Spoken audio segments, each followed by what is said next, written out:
Good morning, folks. It's Wednesday morning, and I'm at Epiphany on Wednesday, so I'm coming to you from Epiphany's office this Wednesday morning. Prior to the closing of the churches, just as we knew it was getting ready to happen, uh, I did two of these little conversations with you just to share with you what it was that we were thinking about and what we were going to be trying. It's been a while since I did that, and I think it's time to come back to you and share with you where we've come these last 6 weeks now going on.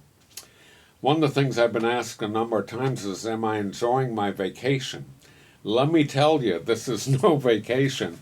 I've been working harder with this particular format than I think I've ever worked in my career.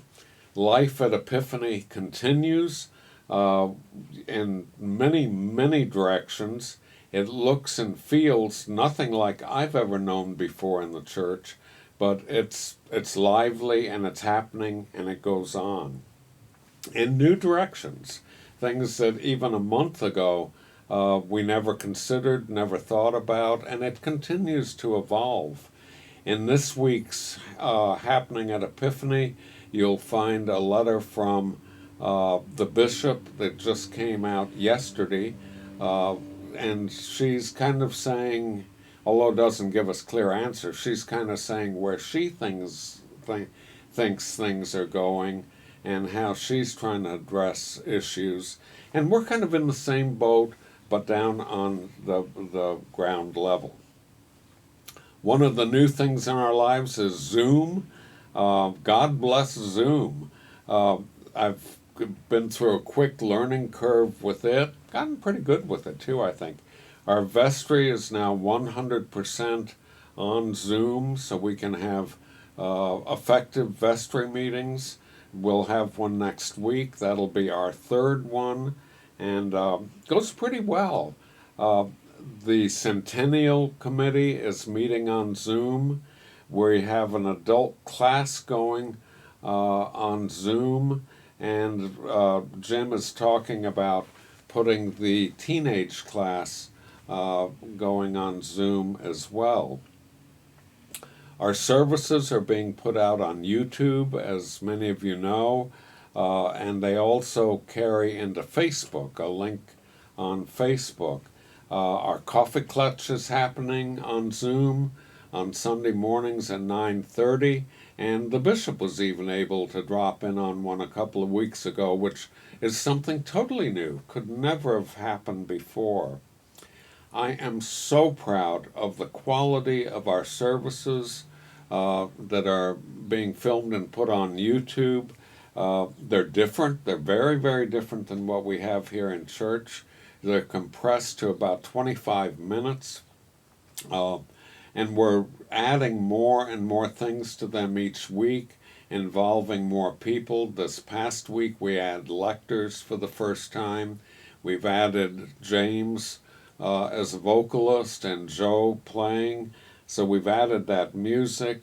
We're going to, in 2 weeks, we'll be adding some of the 8 o'clock lectors to get more people involved.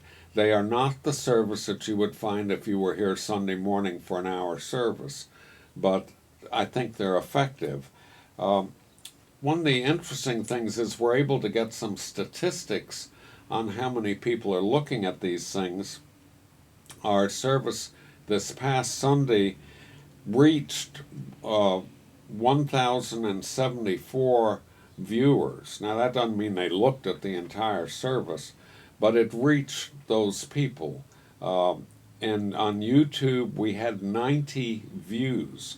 90 people actually viewed the service. Not necessarily the whole service. The average was 80 minutes. I'm sorry, 8 minutes. But if you take 8 minutes into a 20-minute service, which is what we had last week, that's pretty good. We think a lot of people probably hop to the homily or watch James sing his solo, but the average was 8 to 9 minutes. But we are reaching far more people than we traditionally have reached on Sunday morning. And when this is all over, we're going to have to decide what we do with that. Do we just close the door and say, well, everything back to normal? Or do we want to find a way to maintain this outreach of it opens up a whole new world for us that we're going to have to deal with. Two people I want to thank. I want to thank John Moscow, who has been communicating all of this stuff out from the church office. He is a master at getting these things to you. Sunday morning at 5 o'clock in the morning, he's up to open up the service for you.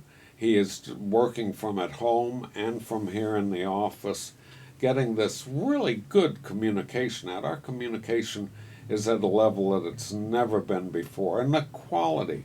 I want to thank Buddy Pate. Buddy's the one that has been producing, filming, editing, mixing. It is just, he brings to us skills that we never thought were even available to a small congregation like this, and giving us a quality of product that is just mind-boggling to me. Unfortunately, he's also keeping the outtakes, and we're all kind of in fear and trembling of what he's going to do with those outtakes. Some of them really are funny. Right now I'm proclaiming Buddy Pate an honorary member of Epiphany.